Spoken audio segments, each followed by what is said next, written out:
arte, filosofía, literatura, historia y más. El estudio humanitario de las humanidades. Hola, muy buenas tardes a todo nuestro público, quienes nos ven y escuchan a través de nuestra página de Facebook, Estudio Humanitatis Radio. También a quienes nos escuchan a través de www.radiomorir.com, les damos la más cordial bienvenida a esta nueva emisión de nuestro programa dedicado a la divulgación de las humanidades y las artes. Es para nosotros un placer compartir este micrófono con una invitada muy especial, colega del Departamento de Filosofía, que enseguida vamos a presentar. De entrada, les agradecemos a todos quienes han dado like, a quienes nos siguen en nuestra página y quienes se han suscrito a nuestro canal de YouTube. Pues muchísimas gracias por su apoyo. Ya en el canal de YouTube andamos por los 72 seguidores suscritos, eso es muy bonito. Y en Facebook ya tenemos más de 517 seguidores, ya la comunidad va creciendo. Alejandro, buenas tardes. ¿Qué tal, profesor? Buenas tardes, sean todos bienvenidos a una nueva emisión de Estudio Humanitatis Radio, un programa muy especial porque además tenemos lectura de poesía, profesor. Entonces, así es. Va a ser muy bonito. Siempre estos asomos refrescantes a las artes en sus diversas expresiones siempre ayuda a no academizarnos tanto, porque tenemos invitados pues, de muy alto nivel. Afortunadamente nuestros invitadas han sido muy buenos en sus áreas, pero pues también la frescura de las artes alienta nuestro trabajo. Hoy vamos a tener entonces un programa dedicado a la lectura de la obra poética de una autora, colega nuestra en el Departamento de Filosofía, y al final se sorteará su libro, Donde no hubo sutura, entre quienes se inscriban a lo largo de la página del programa en el chat en vivo de nuestra página. Les recordamos a todos quienes estén siguiendo la transmisión en otras páginas donde se replica el video, pásense a Estudio Humanitatis Radio si quieren dejarnos comentarios, saludos, preguntas para la autora e inscribirse con su nombre completo, por favor, y con una frase referente a la participación al sorteo. Quiero entrar en la rifa, quiero participar en el sorteo, yo quiero el libro, cualquiera de esas para poder tomarlos en cuenta, y al final nuestra invitada elegirá un número al azar para hacer el sorteo. Eventos culturales, ¿qué tenemos para eventos culturales? ¿Usted lo tiene ahí, profesor? Perdón, es cierto, mil disculpas. Tenemos la cátedra inaugural de la licenciatura en Filosofía y la maestría en Estudios Filosóficos para el ciclo lectivo 2025B, la Lectio Prima, diríamos, en la antigua tradición medieval. La conferencia se titula Las fuentes plebeyas de la filosofía, discursos y vocabularios ordinarios como lugar para la crítica. Estará a cargo del doctor David Bach-Gehler Corona, el día jueves 21 de agosto a las 11 horas en el Auditorio 1, edificio H del CUCS. Es entrada libre para que quienes gusten asistir pueden entrar ahí al auditorio, y sin duda una conferencia que se antoja el tema interesante, sobre todo porque siempre pensamos en las fuentes como muy académicas, muy elevadas, muy de élite, pero pensar en fuentes plebeyas es sin duda una novedad. ¿Qué tenemos en nuestra cápsula de Recordando a Alejandro? En nuestra cápsula tenemos a Rosario Alicia Castellanos Figueroa, a propósito de que se cumplen 100 años de su natalicio. Ella nace en 1925 en la Ciudad de México y muere en Israel el 7 de agosto de 1974. Conocida como Rosario Castellanos, fue una escritora, periodista y diplomática mexicana, considerada una de las literatas mexicanas más importantes del siglo XX. Fue embajadora de México en Israel hasta su fallecimiento en 1974. Se graduó como maestra en filosofía por la Universidad Nacional Autónoma de México y se relacionó con Ernesto Cardenal, Jaime Sabines y Augusto Monterroso. También estudió estética en la Universidad de Madrid con una beca del Instituto de Cultura Hispánica de 1950 a 1951. Fue profesora en la Facultad de Filosofía y Letras de la UNAM, en la Universidad de Wisconsin, en la Universidad Estatal de Colorado y en la Universidad de Indiana. Algunas de sus obras poéticas son títulos como Trayectoria del Polvo, México, Apuntes para una declaración de fe, también de México, publicada en México, La Vigilia Estéril, El rescate del mundo. Esta fue publicada en Tuxtla Gutiérrez, Chiapas, y presentación al Templo Poemas en Madrid. Muy bien, una biografía sin duda amplia de Rosario Castellanos, una gran figura de la cultura en México. Y pues a propósito del tema del que vamos a hablar ahora, que tiene que ver con la obra poética de nuestra invitada, a quien le damos la más cordial bienvenida. Ella es Dani Birkent. Ella es licenciada en Filosofía por la Universidad de Guadalajara, maestra y doctora en Filosofía por la Universidad Nacional Autónoma de México, autora del libro Fuego en la pupila, un acercamiento a el libro de las semejanzas de Edmond Javes, por la Universidad de Guadalajara en el 2023, y poemarios como Donde no hubo sutura, del que vamos a platicar hoy, y nos va a hacer el favor y el honor de leernos algunos de sus poemas, y Caducidad. También ha publicado ensayos académicos en revistas y libros colectivos, ha impartido cursos en el Colegio de Letras Hispánicas de la UNAM y en el Programa de Cultura Judaica de la Ibero. Actualmente es profesora de tiempo completo adscrita al Departamento de Filosofía de la Universidad de Guadalajara. Le damos la más cordial bienvenida, Dani Bir, este espacio es para usted. Muchísimas gracias, José Luis. Muchísimas gracias, Alejandro. Un gusto coincidir con ustedes. Bueno, gracias por aceptar la invitación. Antes de empezar, les recordamos a todo nuestro público que pueden dejar sus comentarios, preguntas, saludos en nuestro chat en vivo de la página de Facebook. Y si quieren participar en el sorteo del libro, del poemario de la invitada, por favor se anotan con su nombre completo y alguna frase referente a me quiero inscribir para el libro, yo quiero participar en la rifa, algo semejante. Y pues podría platicarnos un poco acerca de cómo inicia su carrera como escritora. Digo, la conozco como colega filósofa, como pensadora, como docente en el Departamento de Filosofía, pero como escritora, ¿cómo se inicia? Fíjate que es curioso porque fue más bien, en mi caso, un camino al revés. O sea, la escritura, la inquietud poética fue la que me llevó a la filosofía. Estuve a punto de meterme a la carrera de letras, en ese momentito confuso que creo que todos y todas tenemos, ¿no? O sea, me gustan todas estas cosas, me motivan, pero ¿qué elijo para formarme? Y un querido amigo de mi familia me dijo, si te interesa la poesía, no estudies letras, estudia filosofía. Y la intención tenía que ver un poco con remover la conciencia y aprovechar eso para la creación, para el espíritu creativo. Entonces mi carrera, no sé si llamarla carrera, ¿no? Pero mi inquietud por la escritura, mi experiencia con la escritura empieza desde la infancia, casi la adolescencia, se intensifica sobre todo en la preparatoria, la lectura de Virginia Woolf, lectura de Joyce, estuve a punto de irme por letras inglesas, y ya luego empecé a conocer a otros autores.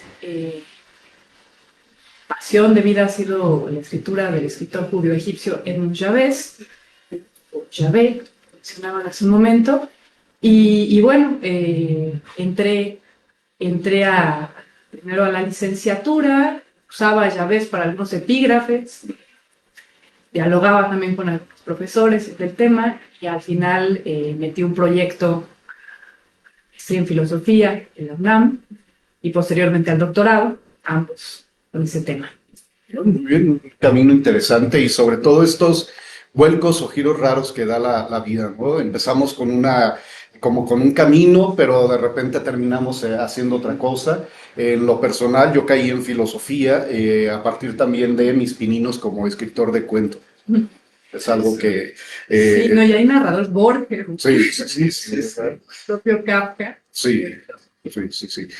Antes de continuar, Karime OR manda saludos. A Dalit Duarte, un radio ciberescucha ya asiduo, dice saludos al equipo de Estudio Humanitatis Radio, a todos los que participan en la transmisión y a la invitada. Y Rosa Gómez también manda saludos, buenas tardes a todas las personas que nos acaban de enviar saludos, muchísimas gracias y va un saludo de regreso.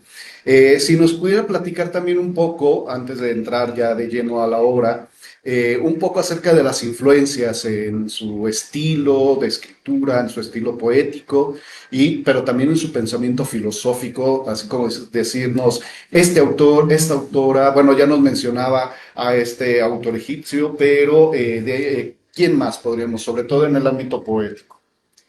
Y bueno, en lo que toca a este libro, Ujú. que recoge 10 años de escritura, que mi primer libro de poesía se publicó en 2014 y este sale en 2024. Bueno, ya venían gestándose muchos de los poemas desde entonces. Las influencias que quedan ahí plasmadas no solamente son literarias, filosóficas, sino también cinematográficas y artísticas. Digo, por mencionar algunos, el encuentro con Olvido García Valdés, que es una poeta española que admiro muchísimo y que considero de una densidad filosófica rara, poesía, fue decisivo. Y bueno, un viaje que hice al Sahara Occidental con un grupo de investigación con la doctora Silvana Rabinovich, el encuentro con la poesía saharaui, hay algunas palabras, hay unos ecos del árabe y del hebreo, por mi formación, la poética del desierto de Chávez, la pensadora, poeta, también podría llamarse Hélène Cixous, femina francesa, y bueno, algunas referencias que ya entraremos ahí, ¿no? Una película de Chris Merkel, Sol,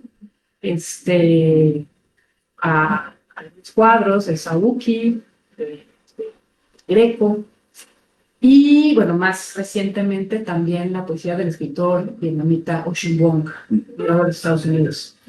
Es otra de mis querencias. Sí. Muy bien, Alejandro.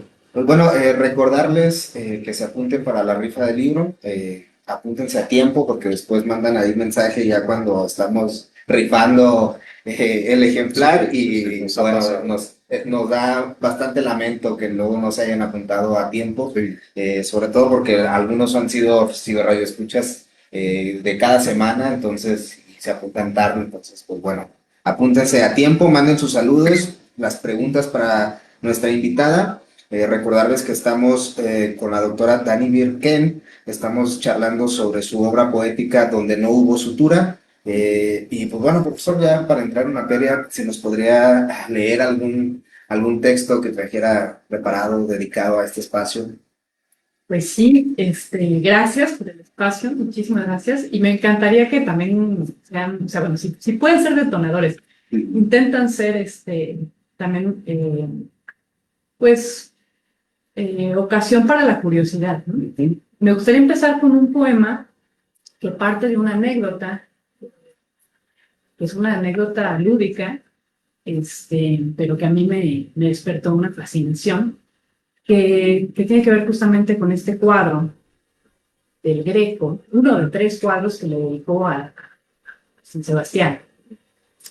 Y bueno, la imagen de San Sebastián de por sí es icónica. Podemos acordarnos de Shima, versiones de una máscara, se ha de alguna forma utilizado como símbolo gay, ¿no? Y bueno, es el mártir, es esta figura del mártir. Y bueno, acá la anécdota tiene que ver con un accidente que sufrió el cuadro. El cuadro está en el Museo del Prado, dividido en 2 partes. Está el torso completo y las piernas separadas, ¿no?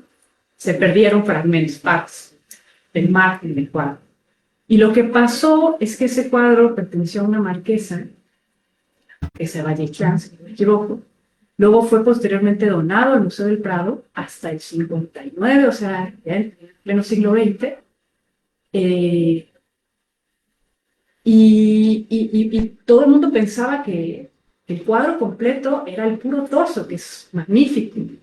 Y no, ni siquiera se les ocurrió que faltaran las piernas. Y luego resultó que un sastre compró en un mercadito en Sevilla, había comprado una escena de Toledo, que estaba como helada, oscurecida por los años. Y a la hora de limpiarlos, se dio cuenta que estaban ahí las piernas. Oh, bueno. Y se completa Ajá. en el siglo XX la pintura completa, ¿no? Entonces, bueno, esa anécdota y la contemplación del cuadro, que es un cuadro alucinante, todo lo del Greco, me motivó a este cuadro. Las piernas de San Sebastián del Greco no son más que un esbozo de piernas de San Sebastián del Greco. Un esfuerzo inútil por mantener unida la materia. Es el esfuerzo inútil que anima a todo cuerpo. Pero no este cuerpo alumbrado de una luz insólita en las entrañas de Toledo. No las piernas del San Sebastián del Greco no fueron hechas para andar en la gravedad de nuestros pensamientos. No fueron hechas para andar, nacieron para romperse y para romper contra la solidez estéril del mármol. La simple voluntad de subir, consumiéndose hasta el vuelco libidinal de sus ojos en blanco. Una sola flecha basta para mantener unidas como las alas de una mariposa las piernas del San Sebastián del Greco, pero no para mantenerlas unidas a su cuerpo. ¿Cuántas flechas, cuántos alfileres hacen falta para sujetar una imagen en el tiempo, en la memoria que nada retiene, resplandece? Guay. Hay una impresión en ese poema, bueno, al menos a mí me la genera, como también de cierta admiración por la misma historia del cuadro, de la obra, pero también un tanto como de, no sé si decir desolación por esta ruptura de la imagen del Greco, ¿no? Por la Es fragmentación. la fragmentación. Una preguntita, ¿cuánto tiempo le llevó a usted entre la contemplación de la obra, la consideración de la historia que lleve de la obra y la escritura del poema? Pues Digo, porque el proceso, fue supongo una que... especie de relámpago. Ajá, Fue justo regresar del viaje ajá. que pasó y Toledo. Y allí, pues también vio otros cuadros del Greco. Ujú. Se me, todo se, todo se fermentó. Ya luego, pues corrección. Hay una mezcla a veces muy interesante. Bueno, usted como poeta y filósofa, además, seguramente nos podrá ampliar un poco más la imagen, pero creo que hay también una especie como de sí, flashazo, una especie de sentimiento intempestivo, pero también hay un proceso de conciencia, de reflexión, ¿no? Supongo en el proceso creativo, pero es más como dinámico entre la conciencia y la inspiración, el sentimiento. Y pues un tema que me ha apasionado, también mi tesis doctoral habla sobre eso, habla sobre la interdicción judía de la representación, y toda la problemática de las imágenes. Yo me basé mucho también en un teórico fascinante que se autodenominaba psicohistoriador, que es Avi Barbour, que hablaba justamente como de la potencia anímica de las imágenes, como más allá del objeto, Sí. hay algo que te transmite, sea una fotografía, una pintura, una escultura, que se traduce en gesto, que eso es lo que nos emociona realmente y lo que hace que la imagen se recree también en nuestro interior. Entonces, la obsesión que yo traía en ese momento tenía que ver con eso y con el accidente también como oportunidad de reinvención, porque que no deja de ser sumamente intrigante lo que nuestra mente contempla de lo que no vemos. En lugar de la interpretación, cómo asumimos que las cosas están completas, ¿no? Y sí creo que hay una parte reflexiva, intelectual en el poema, y también hay una parte pulsional pues que surgió de una manera bastante natural, que ese luego es como el reto más grande en poesía, transmitir una idea, pero que el ritmo no se sacrifique. Sí. Antes de cederle la palabra a Alejandro, hay dos saludos que nos mandan. Dice uno de ellos, qué maravilla que muchas de sus referencias, en esta pregunta que le hacíamos de inicio sobre sus fuentes de inspiración, dice qué maravilla que muchas de sus referencias sean femeninas. Y dice otro de nuestros radios ciberescuchas, larga vida al programa, se lo agradecemos mucho. Y dice en particular, qué gusto escuchar a tan buenos invitados. Pues ahí está, el saludo de regreso. Es lo que intentamos en este programa, siempre traer invitados que nos aporten algo a nosotros Así y es. también a nuestros ciberradio escuchas, así que bueno, agradecemos ese comentario. Y bueno, invitarlos a que sigan apuntando para la rifa, para el sorteo del ejemplar y bueno, apúntense a tiempo, por favor. Sí. A mí me dio un shock así de imagen, porque además creo que en filosofía estamos muy acostumbrados a que si queremos proyectar una imagen, es muy simple hacer una nota a pie de página o una nota referenciada, ¿no? Quizás incluso hasta una cita, ¿no? Y sumar elementos para poder situar a quienes nos leen en lo que queremos precisamente. Pero en el caso de la poesía, necesitamos, no, tenemos que hacer lo contrario, ¿no? En este poema hay una historia de parte del cuadro, pero hay también la historia misma del arte, del autor, y la historia personal de quien escribe este poema, ¿no? En su caso, y me pareció así un poema que genera una imagen inmediata y es bastante interesante. Así que también es una invitación para que consigan el libro. Quienes no se ganen el ejemplar en la rifa, pues bueno, consigan el libro. Más adelante la invitada nos va a decir dónde podemos conseguir su ejemplar para que busquen también a ustedes. Y pues otro poema con el que guste deleitarnos, por favor. Es que hay unos que son medio largos y no me quiero comer todo el espacio. Y Pero pues el espacio es suyo. Así que hay varios que tienen referencias al cuadro. Pero no sé si como para ir aterrizando un poquito también en el título, en la decisión por el título, que no fue una decisión fácil.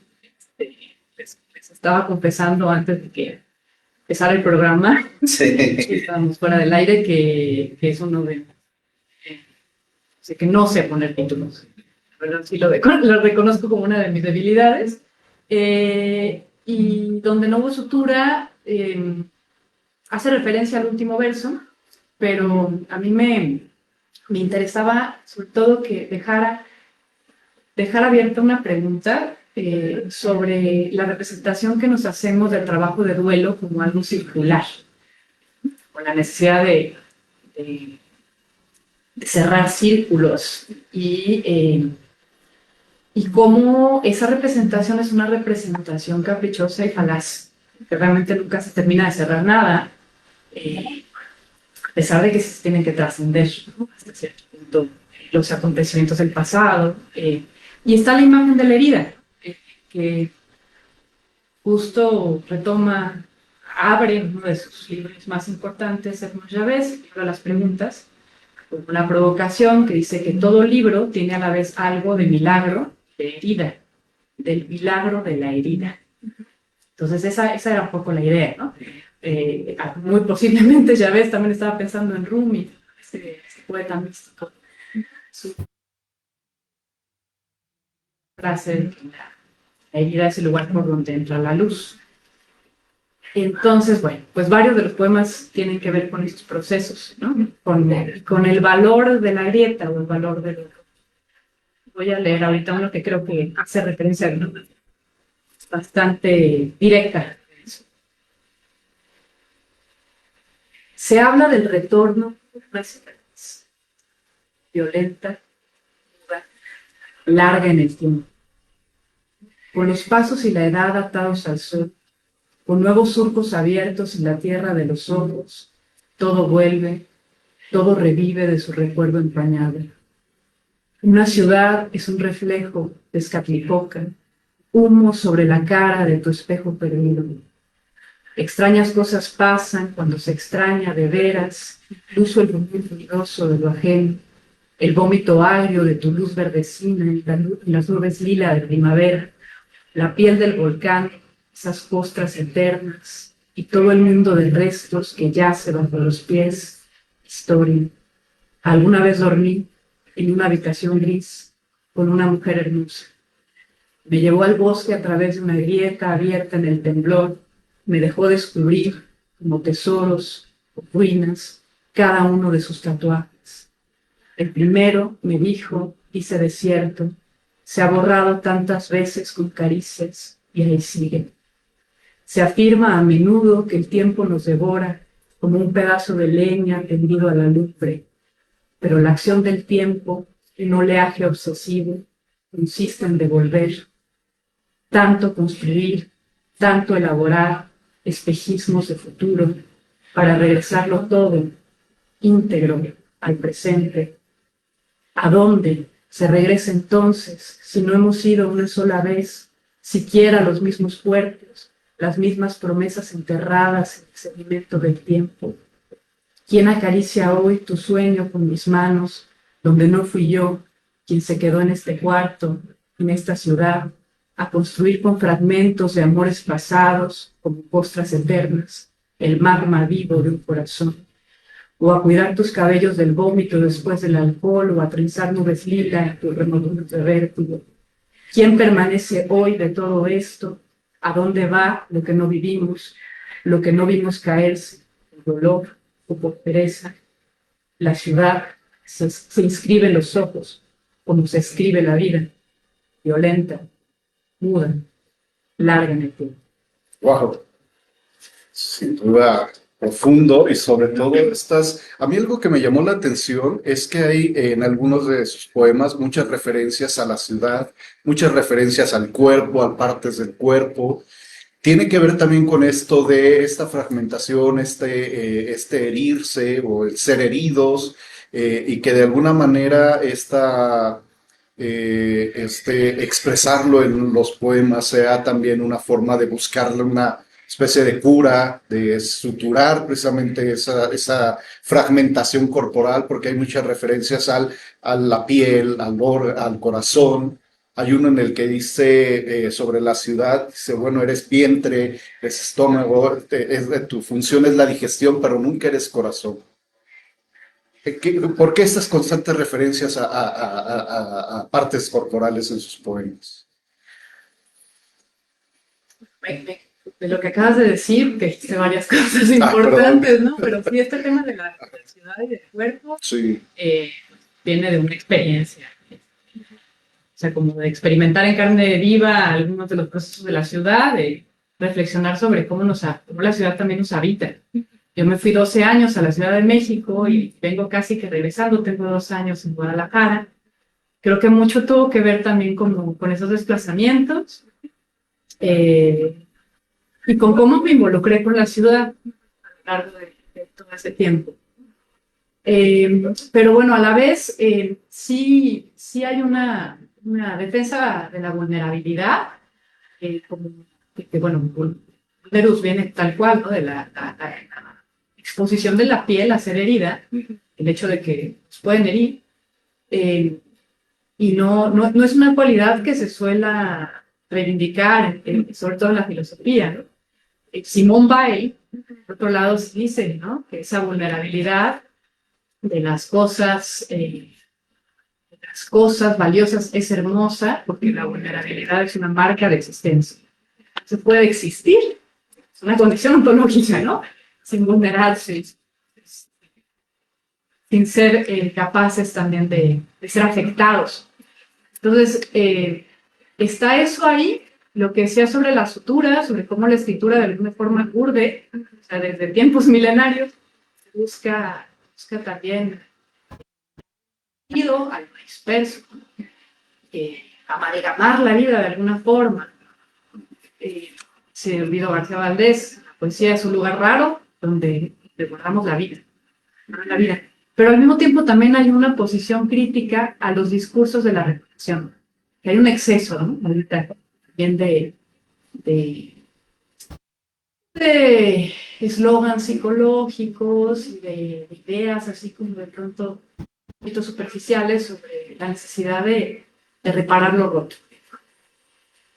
Que no termina nunca de repararse, es una cosa extraña. porque, bueno, ahora con estas imágenes fáciles, rápidas que tenemos con el internet, pues termina nunca por cerrarse nada, ¿no? Creo que es en la era en la que más se han impreso libros de superación y de ayuda y de autoayuda, y es donde menos vemos que se reparan ciertas situaciones, ¿no? Quizás ahí habría que No, deja tú revisarlo. los libros. Ya leer un libro de superación, ya es, pero los coach. Ah, sí, que nunca terminan por reparar nada. Sí, sí. Bueno, reparan sus carros, porque Sí. los coaches ganan, supongo, porque pues, se ha visto que sí ganan bastante bien. Antes de continuar, uno de nuestros radios ciberescuchas dice, qué delicia escuchar ese poema, el que nos acaba de leer, en esta tarde lluviosa. Le agradecemos el comentario. Otro de nuestros radios ciberescuchas nos dice, qué buen programa. Le recordamos a todas las personas que nos están escuchando a través de www.radiomorir.com. Por favor, búsquennos en Facebook porque ahí podemos ver sus comentarios, sus preguntas y si se quieren anotar para la rifa del libro al final del programa, pues ahí por favor, si están viendo este video en otras páginas donde se replica, pásense por favor a Estudio Humanitatis Radio porque en las otras páginas dejan comentarios y no los podemos leer aquí en el chat en vivo. A mí me gustaría, bueno, tiene ya usted una selección de poemas, pero en lo particular a mí me gustaría que nos leyera el que está en la página 23 de su poemario, porque en esa sección de Arras de la Memoria, es el poema que inicia con la frase del lugar anterior. Es que ahí hay varias cosas que me llamaron la atención. Y si nos hace usted el favor de leerlo y luego le comento la parte que me llamó la atención, a ver si me la pudiera platicar un poco cómo surge esta imagen. Mucho gusto, gracias.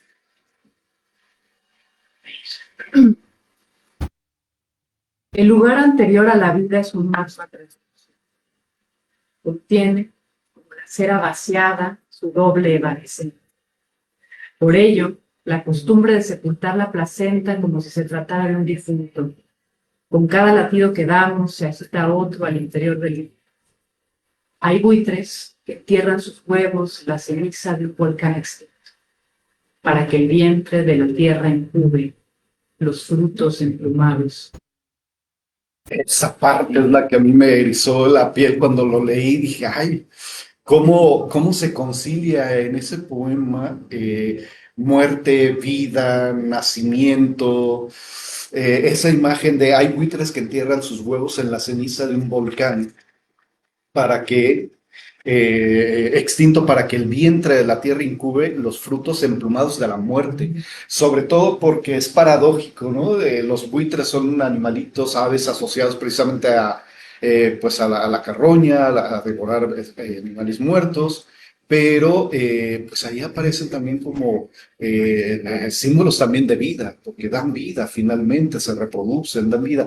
¿Cómo concilia Dani Birkent en ese poema? Bueno, si hay una conciliación, vida, muerte, nacimiento. No sé si podríamos, no sé si me arrogaría la capacidad de conciliar nada, pero bueno, Heráclito estaba muy claro en ello, que los opuestos coinciden contradictoriamente, Sí. que hay un montón de ejemplos en que podemos ver esa coincidencia. Surgió en realidad de una manera también caprichosa viendo un documental, no me acuerdo, que cae en una cosa de Planet Earth, que sobre unas aves que de hecho no son buitres, pero la licencia poética me permite ponerles buitres como para darle más fuerza, ¿no? Esa connotación, pero es un ave que efectivamente aprovecha la ceniza de los volcanes para incubar sus huevos en la gallina. Sí. Entonces, bueno, a mí la realidad obviamente siempre va a ser mucho más poderosa que cualquier imagen que se nos ocurra caprichosamente. Pero sí, creo que hay una especie de mezcla ahí de mis influencias chavesianas, que a veces insiste mucho sobre la antevida, sobre una muerte de la cual procedemos, no solo la muerte a la que vamos, la cual niños. Y por otro lado, Heráclito, ¿no? Esta cuestión de cómo pues han muerto, ¿te acuerdas del aforismo exacto? Dice, muertos viviendo, unos viven la muerte de otros y otros mueren la vida. Sí, es una cosa genial. Sí, sí, sí. Y a mí me llamó la atención, pues, ese recurrir precisamente a la imagen de, también, o a esta escena del volcán, porque es un volcán extinto, un volcán que tiene también esta como propiedad, o estas cualidades un tanto contradictorias, porque arrasa, mata, quema, pero de sus cenizas salen los campos más fértiles. Generalmente, donde hay un volcán, bueno, en sus alrededores, bañados por sus cenizas, hay mucha vida. Es un campo muy fértil. Entonces me llamó mucho la atención también esto, porque esta ave, entonces, que ya nos aclara, no es propiamente el buitre, pero el hecho de que en las cenizas de un volcán, pues también surge vida como la de las aves, ¿no? Alejandro, por favor. Bueno, recordarles, estamos charlando con la doctora Danili Ken, estamos charlando sobre su poemario Donde no hubo sutura. Y bueno, a recordarles que estamos sorteando un ejemplar para que quienes deseen se apunten en el chat en vivo del Facebook y al final vamos a hacer el sorteo para ver quién es el afortunado ganador de este ejemplar, del cual la autora ya ha estado leyendo un poco para hacer una invitación a todos los nuestros ciberradioescuchas y a los que vean el video ya que lo colguemos en YouTube, para que, bueno, busquen este ejemplar, busquen este libro, que además es muy interesante. Está el profesor modelando la portada. A mí me causa bastante curiosidad que quizás es el poeta quien, al hacer un libro de poesía, puede hacerlo tan corto como largo, como deseo, salga, digamos, de su mente, de su creación, pero que más allá del libro, sería quizás la única persona capaz de hacer un libro mucho más extenso sobre cómo surgen esos poemas, ¿no? Estas historias personales, estas experiencias, estas imágenes que de repente, ya no lo comentó un momento atrás, surgen de repente así, quizás no lo vas pensando, no lo vas analizando y de repente es un chispazo, ¿no? Y surge de ahí. Entonces me parece a mí muy interesante porque yo escribo en filosofía, escribo y pues realmente a veces digo, creo que tengo que ser más extenso con esto, ¿no? Pero yo me declaro que no, nunca he escrito así poesía como tal, he escrito algunas cosas, pero me intriga esta cuestión de la extensión. Sobre todo porque noté que en el ejemplar que pudimos revisar para esta entrevista hay textos extensos, pero hay unos textos mucho más pequeños. Ya nos platicaste que este texto se fue incubando durante 10 años. Entonces, ¿cómo llegar a la decisión de decir, pongo estos, aunque son más cortos, pongo estos, aunque son más extensos? ¿Hubo alguna lógica ahí para organizarlos? Oye, esa fue uno de los dilemas, Sí, me lo pude imaginar. una de las tareas ahí complicadas. De hecho, por eso me tardé tanto en explicarlo. Tenía mucho material reunido, pero sentía que no iba a trabajar junto. No fue una cosa voluntaria. O sea, las mismas experiencias que me fueron atravesando, que me fueron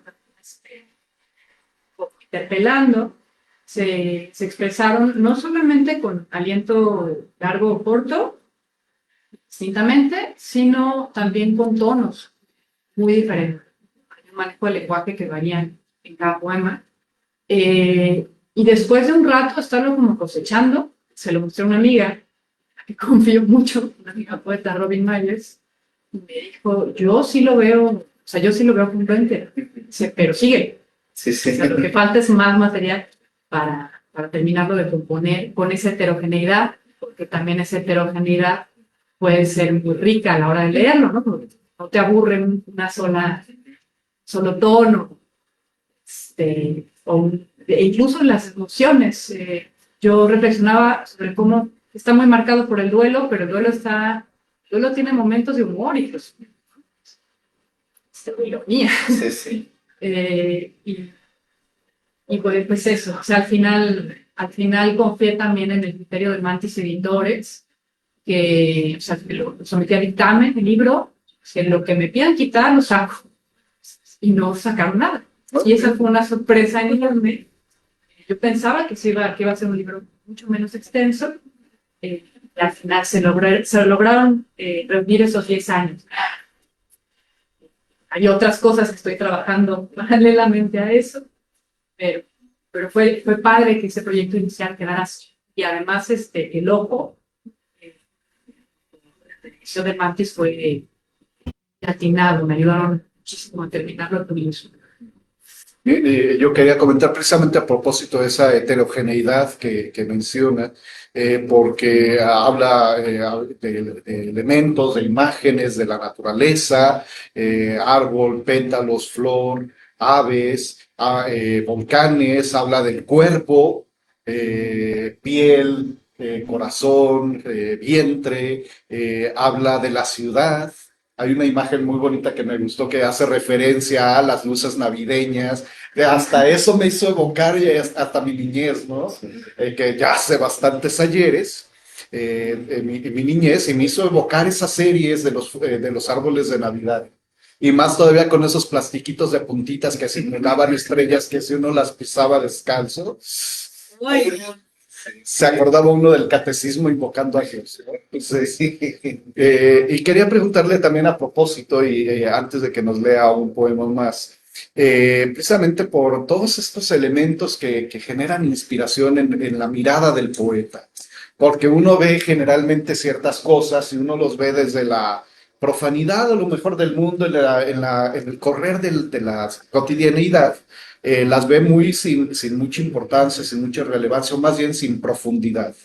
¿En qué medida Dani Birken ve precisamente elementos de la cotidianeidad, cosas como la naturaleza, incluso los cuerpos, cómo los contempla y sobre todo cómo logra expresar esa contemplación, a veces en poemas tan breves? A mí me llamó la atención mucho el de la página 80.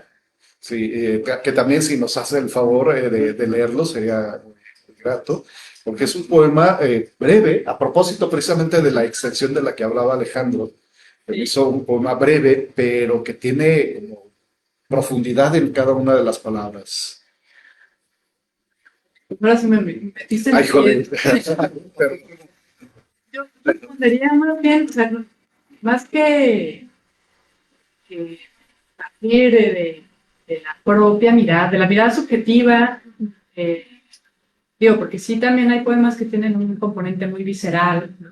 Ese justamente de la ciudad que estamos mencionando, es una especie de catarsis. Este, una,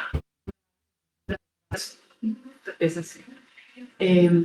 Pero creo que tiene que ver más con sentirse con la experiencia. Es algo que evoca de nuevo por ti en este libro maravilloso, El ojo y el espíritu, siguiendo a Paul Klee, esta idea de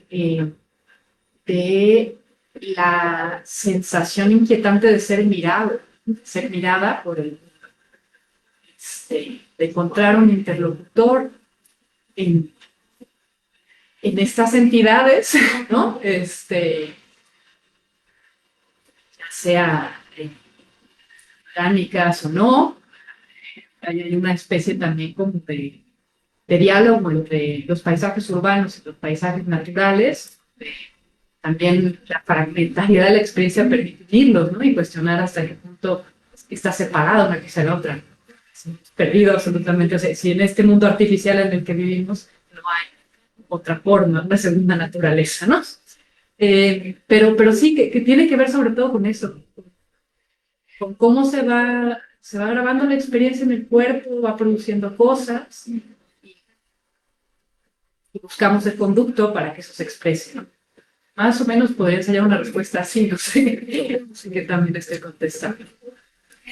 ¿Nos podría leer ese poema en particular? Ese. Fue uno de los que Sí. me llamó también mucho la Es atención. de la sección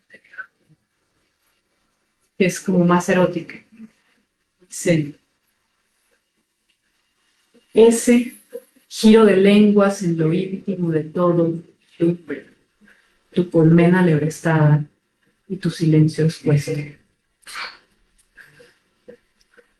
Sí, es muy evocativo, pero sobre todo porque como que le quita, o más bien no deja que algo como el beso, por ejemplo, se vea como muy prosaico, muy banal, sino como algo con una dimensión íntima y de contacto de espíritus muy bello. Sin duda. Alejandro, por favor. Pues bueno, recordarles que se siguen escribiendo para la rifa. Agradecemos a David por leernos alguno de sus poemas, que la verdad es que a mí me gustó mucho el texto. Creo que espero, no me puedo apuntar yo, profesor, ahí para la rifa. No, no, Pues bueno, tendré que ir a eso se llama. buscarlo. A mí me gustaría preguntarte, ¿cuál consideras que es de todos estos poemas? Yo creo que todos son significativos de alguna forma, pero alguno que en especial tú consideres que es como que este fue el que me marcó. Quizás ya nos platicabas al inicio, antes de iniciar la emisión, que es el de donde no hubo sutura, el último verso, fue como que el que le dio título a esta obra. No sé si es ese o quizás alguno que nos quisieras leer que a ti te parezca el más significativo, al menos de este ejemplar, digo. Sí, mira, pues digo, de momento, tú podrías elegir tu cuento favorito.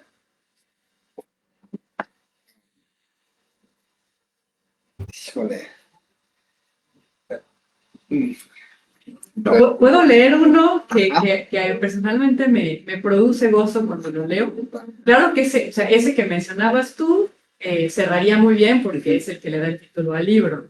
Pero para salir un poco de la solemnidad me gustaría entrar en una zona un poco más lúdica y que tiene que ver también con lo que estamos conversando sobre el cuerpo,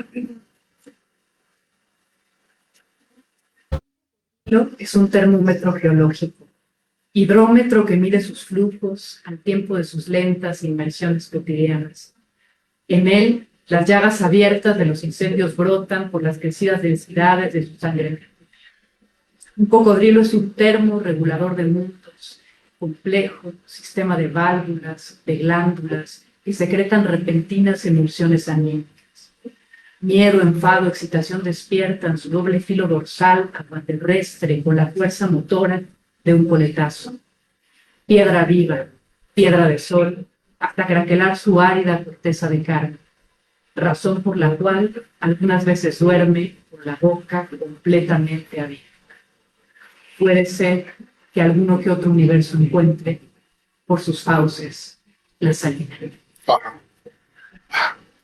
Y sin duda, bueno, no sé, nuestro radio ciberescuchas, no sé, Alejandro, pero yo insisto mucho en que la mirada del poeta, de la poeta, nos hace ver algo que podríamos dejar pasar o de ver algo como tan simple, y sobre todo con la imagen poética, esta imagen de la piel craquelada.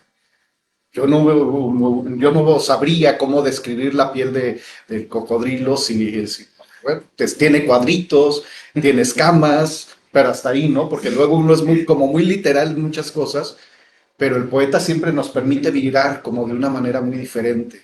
Y eso es lo rico de este poema, ¿no?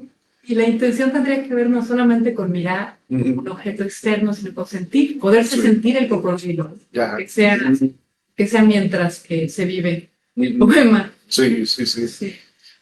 Pues bueno, agradecemos a todas las personas que han dado like. Todavía nos quedan ya unos minutos para cerrar, entonces pues yo creo que podríamos ir precisamente al poema con el que cierra su libro y con el que le da título a su obra, para poder tener también espacio para la rifa, para el sorteo. Eh, Perdonen ustedes, por favor. Todavía hay espacio, qué maravilla. Sí. Bueno, se titula, es un instantáneo. El título es Una instantánea y comienza con un epígrafe de Sebastián Salgado en francés, pero se traduce ¿cuántas veces no he dejado caer mi cámara al piso para escribir?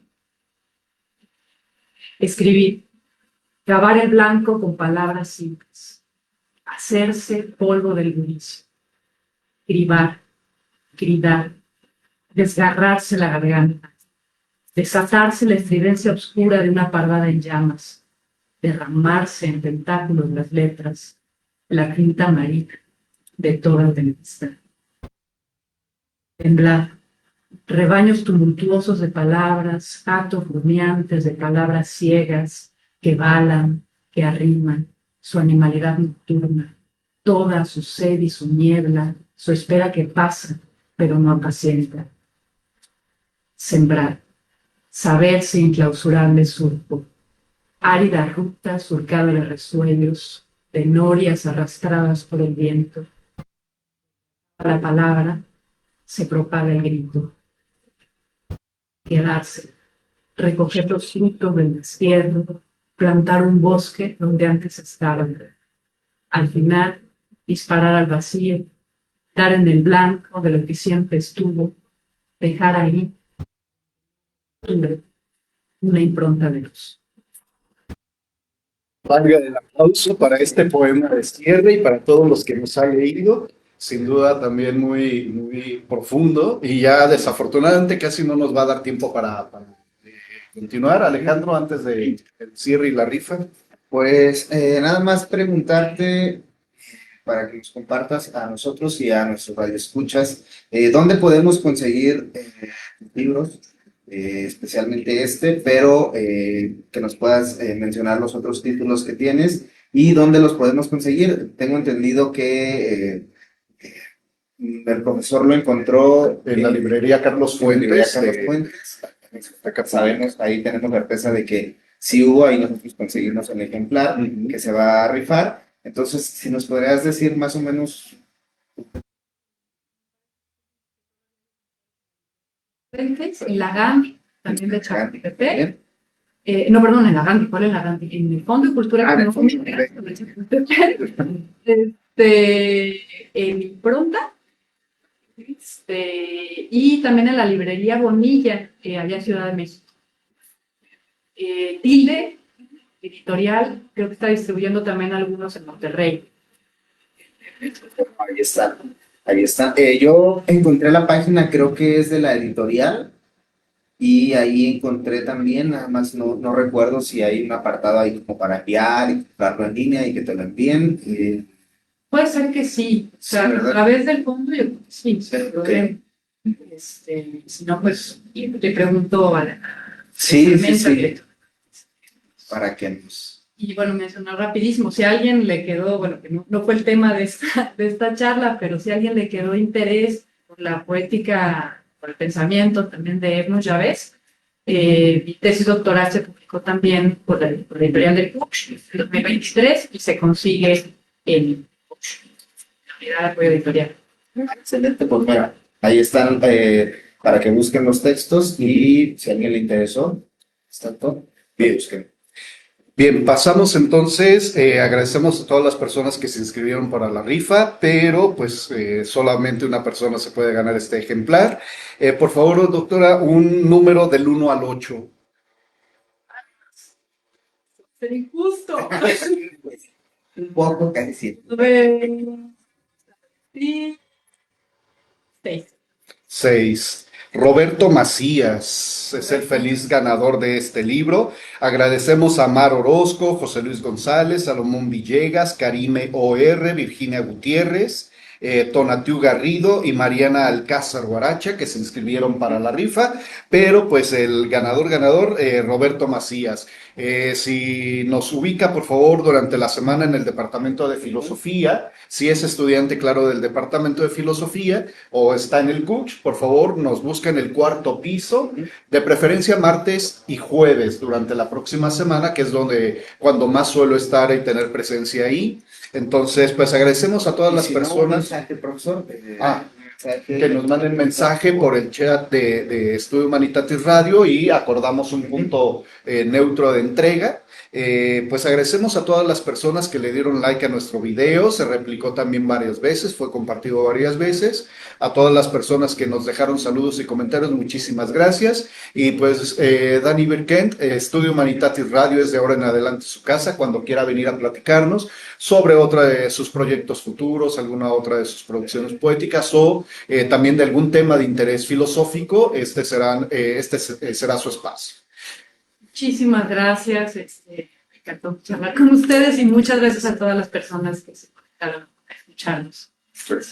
Pues Alejandro, pues nada, profesor, solamente agradecer a todos los que siguen escuchas. Sintonízamos la próxima emisión, próximo viernes a las 18 horas, por este mismo canal. Así es. Bueno, El invitado el próximo viernes será sorpresa. así será una sorpresa. Ya les diremos. Pues bueno, este fue Estudio Humanitatis Radio, un programa para la divulgación de las humanidades y las artes. Hasta la próxima.